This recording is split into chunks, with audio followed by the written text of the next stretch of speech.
In this video, I'm playing a 5-point match against XG and analyzing it. Thank you for joining me. I hope you enjoy this video. Please like and subscribe, and you'll be notified every time I upload a new video. Please let me know what you think in the comments below, what you'd like to see in future videos so I can work on that. I appreciate your super thanks. These small donations help me continue to create the high quality content that you enjoy. My book, Backgammon Backgammon Strategies, is available. There's a link in the description to where you can get it. And if you're interested in lessons, please contact me via email. My email address is in the description. So I'm going to be playing a 5-point match on XG. I'm playing on a beautiful Casa de Gamal Brazilian board. This XG board is made by Rain. He makes beautiful XG boards. There's a link in the description to where you can get them. So I'm playing the red checkers at the bottom, XG, the white checkers at the top. XG opened with a 4-1, splitting the back checkers with the 6-3. Just want to leap all these checkers here. 6-5 makes the anchor. Okay, 2-1. I'm going to safety this checker. And I want to keep this back here, number 1, because it's easier to escape with the 6. I don't want to get myself locked in. Also, it helps provide more board coverage, prevents white from playing behind me. And third, I'm able to use the 1 to unstack these heavy 6 points safely. Next, I'm going to want to try to unstack the midpoint, because that's my next liability. 6-3 makes a nice inner board point. 6-3 of my own, so I can run like this, but I'm behind in the race. I don't really want to race. I'll just unstack the midpoint and bring another checker into the board. 6-2 leaves a shot. Okay, so 6-2, I'm able to hit and cover. I do leave a blot on the board, and the 6s and 4s that come in and hit over here. But what's the alternative? Coming in here, I think that just allows white to do whatever he wants. So I'm just going to do this. So I was hit back. So 5-4. I can come in with the 5 and go 4. That leaves 4s here and 2s here. I can come in with the 4 and come down with the 5. That duplicates the 2s here and here. Alternatively, I can just come in and hit. Don't really want to leave 2 blots like that. I think the duplication works nicely here.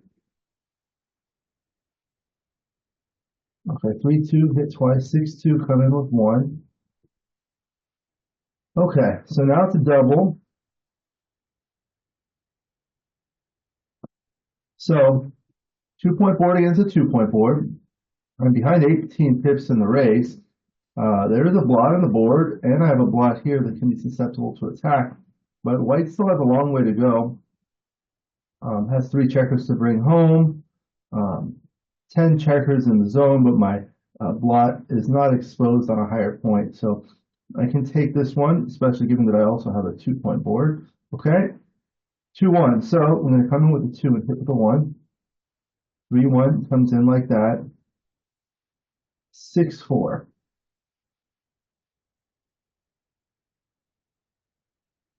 So I can hit like this. This unstacks the midpoint, slots 2 points. White does have a blot on the board. 3s and 5s hit, but also they're duplicated nicely over here to cover. What's the alternative? Something like this. This is very passive. This just allows white to do anything. I can also do this, but that still leaves a blot. It leaves a second blot and has a dilly builder. This will be a good one to analyze. 6-4 against. 3-1. Again, it's not looking good. The 1 is forced. I'll have to play the 3 the same way. All right.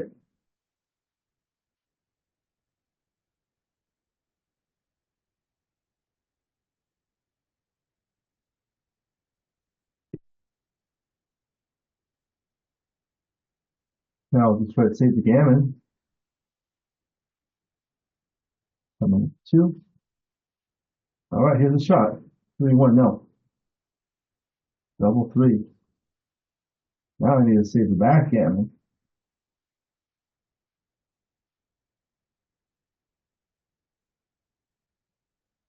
No. Now I'll analyze it. So this was a short match, just a single game. So with the 4-1, it was just bringing one checker down and splitting. And then with the 6-3, you just want to escape. Second option would be to play like this, resulting in this position. But you don't want to leave all these shots, and also the back checkers are split, so there's better coverage of the outfield with more indirect shots. Then I had the 2-1. Again, it was just right to safety and bring one down. And the 6-3, just unstack the midpoint. And the 6-2, yeah, so this was the one that, you know, it is safe if you just play 13-5 like this, resulting in this position. It does make a 2-point board, the best 2-point board with the 6 and 5 points, and it doesn't provoke a hitting exchange. It seems safe, but it's very passive. It turns out to be a blunder because now white can do anything like making the bar point. So when I'm looking at two plays like this, I look at it with the dice distribution. So this is the top play. This is the one I chose, 24-18 to hit, and then 6-4 to cover, and that results in this position. Leaves a blot on the board, puts a checker on the bar, gains a lot in the race, but it leaves this other blot here exposed. But this one, if it's hit, it won't go back too far. This one, if it's hit, it will go back far. The other option was 13-5, which looks like this and results in this position. So what I do is I look at it in the dice distribution analysis. So this is the top play, this is the resulting position, and this is the second play. This is the dice distribution that I've designed.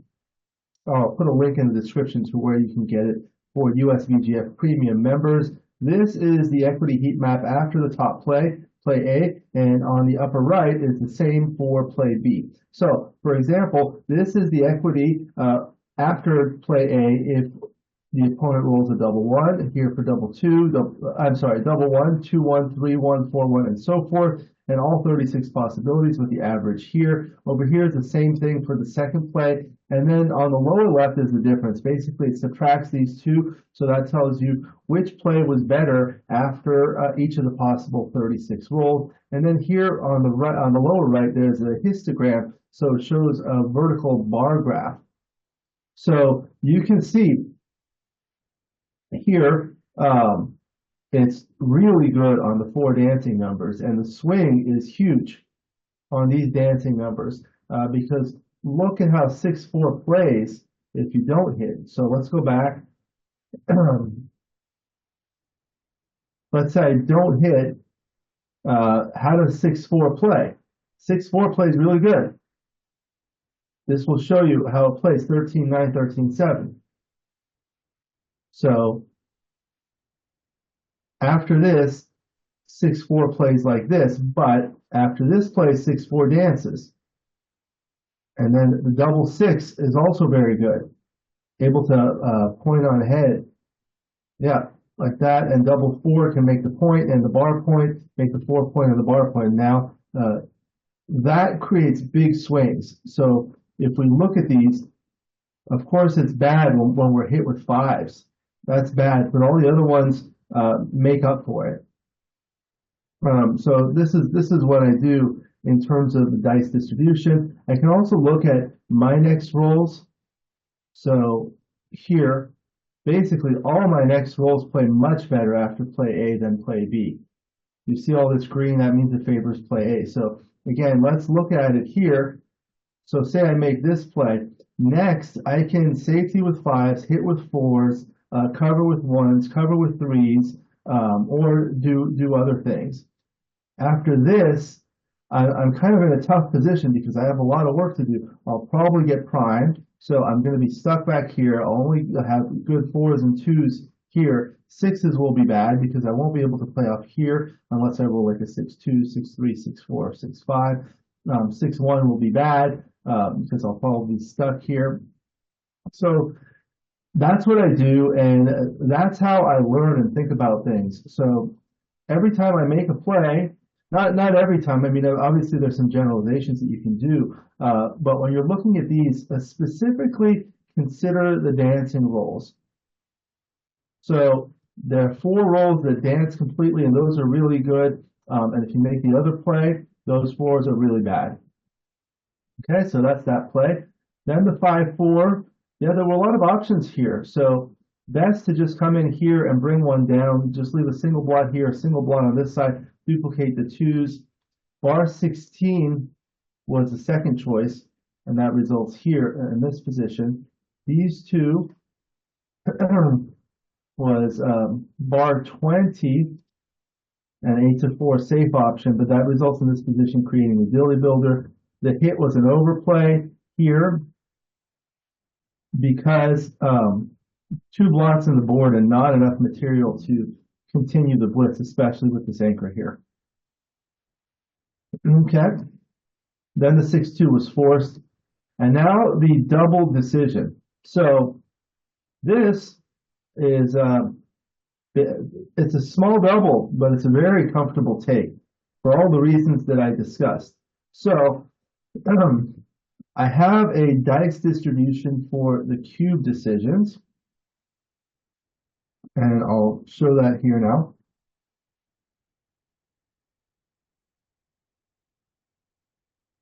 So this is the position, okay? So fours can cover, fours can also hit, so double four will be really strong. And sixes like 6-2 and 4-2 and 6-4 are good too. So here, this shows all the partial market losing first rolls. So these are all the first rolls that white can roll that will lose the market. So double four is the biggest one. It's only green if it's greater than one. That means a market loss. Double six and double four are the only ones. And that's seen here. And this is how they're played. The double four is basically, let me go back here, sorry. Double four would be played one coming down and then cover and making the 2-point on head, putting two checkers on the bar with a 4-point board. That's really strong. Double six would be played 13-7 twice, 8-2 twice, putting two checkers on the bar against a 3-point board with a blot on the board, but now there are 12 checkers in the zone. So a lot to attack, lots of gammons. You can see that here, lots of gammons here. And then here, these are the second roll. So basically the dancing rolls. If I dance with a double 3, 6-3, or double 6, again, I still have one checker on the bar. So if I roll any of those numbers next, that's really bad. So that would be a partial market losing sequence. It's partial because a true market losing sequence is a sequence of two rolls, one by one player and one by the opponent. So this is just half of that. This is the histogram, and this one displays the market losing sequences. So all 1,296 possibilities. So these are the 36 next rolls by white here at the top. So the double four is really strong here. And these are my next rolls. So the double four loses the market, and dark green, the darker the green, the more you lose your market. Red means it's not a market loss. And what that means is after the sequence, so in this case, the first cell is double one for white, then double one for me. So after this sequence, my equity will be less than one. Therefore, it's not a market loss. If it's greater than or equal to one, it will be white to green. So here it's white, so that indicates barely a market loss. And these dark greens means you lose your market by a lot. So for example, if white rolls a double four and plays like the way I showed, and then I roll a double six to dance, this is huge. That's why it's the darkest green. So there are some market losers, some that lose by a lot, but a lot of non-market losing sequences. And this is just a simple equity heat map. So green is good for me, red is bad. The reds, as you can see, the double fours are bad, but there's still plenty of game to play. And this one will show the jokers for the opponent, again, the double fours, double sixes, and so forth. And then these are the anti-joker sequences. So for example, if I were to roll a double five. So that's the way I think about it. The other thing I like to do is copy this and paste it onto a different board.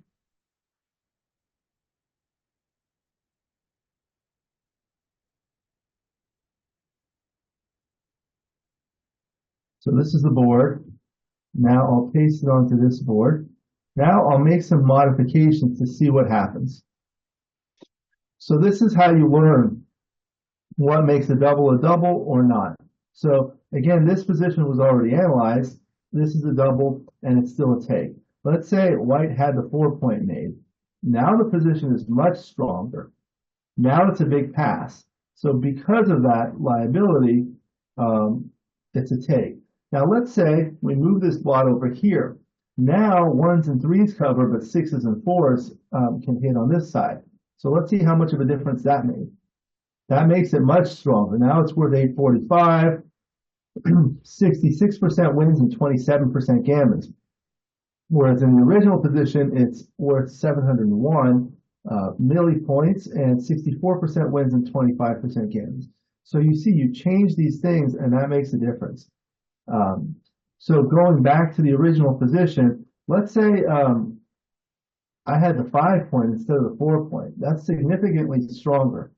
See, now it makes it into a no double, a small no double. So you can change things and look at what happens. Let's say I was a little closer in the race, maybe here. Now it's still a small double, but it's worth a lot less. What if I had an extra inner board point? Now it's not a double. Let's say this checker was back here. Now it's hidden a little bit better. So it's not quite as strong. Actually, it's a little bit stronger. Let's see.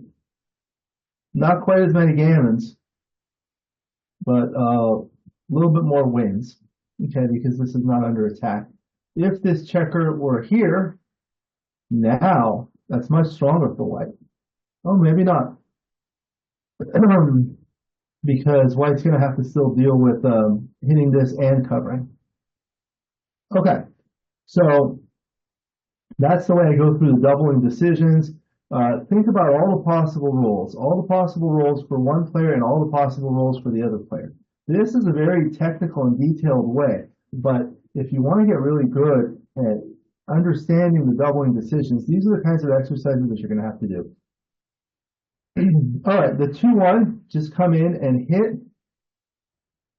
And what else? This one that was the 6-4. Again, anything else was too passive here. You can't really do anything. You have to hit, and these ones were duplicated, the 6s and 5, the 5s and 3s. So that was that one. Then I danced. Then the 3-1 again. Come in, and I have to hit. There's no real alternative.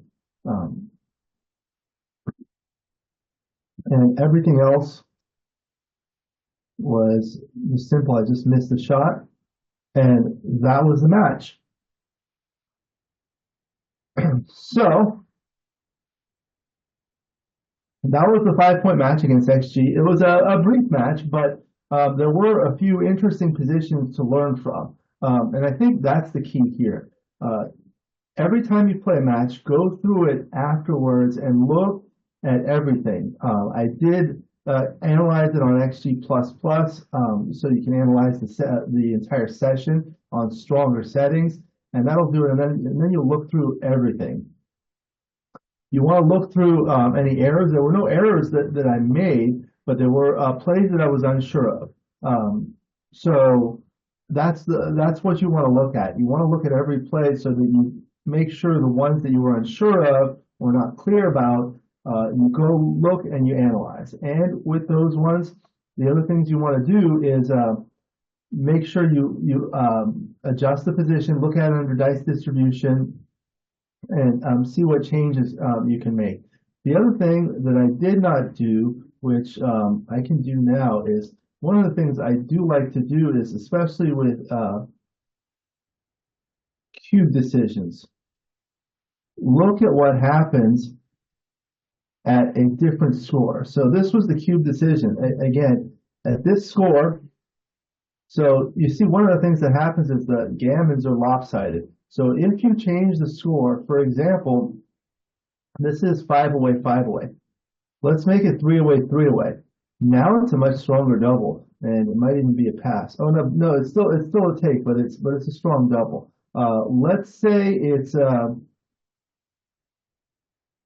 gammon go. Now there are a lot of No, it's not Gammon Go. Let's say it's Post Crawford. No, let's look at like four away, five away, where you want to double more aggressively. Here, look how much stronger it becomes because at four away, if you win a double gammon, you win the match perfectly. But at three away, five away, it's not going to be the same. You see, now it's a big no double because if white doubles here and wins the gammon, white gets to 6 points. So that's one extra point of overage, one wasted point. What about at four away, four away? So here it gets stronger because again, the same thing, the double gammon wins the match. And now at four away, three away, now it's a pass because you don't want to give the opportunity for the opponent to do that. And at four away, two away, same thing, and it's a bigger pass. What about three away, two away? Again, it's a pass. So something I didn't do during the initial analysis, but those are things you want to do, and that will really help you with match play. In matches, the cube decisions become very different depending on the score. You can learn that by reading Nick Blazer's book, Adjusting to Match Play. That's an outstanding book. He describes all those things and looks at many, many positions. Also, Dirk Schieman's book, The Theory of Backgammon, explains these well. It is very technical. It took me a few times to read it to completely understand. And Kit Woolsey has a really good book. It's an older book, How to Play Tournament Backgammon. So that was the 5-point match. Relatively quick, but I thought there were some useful things to be able to learn.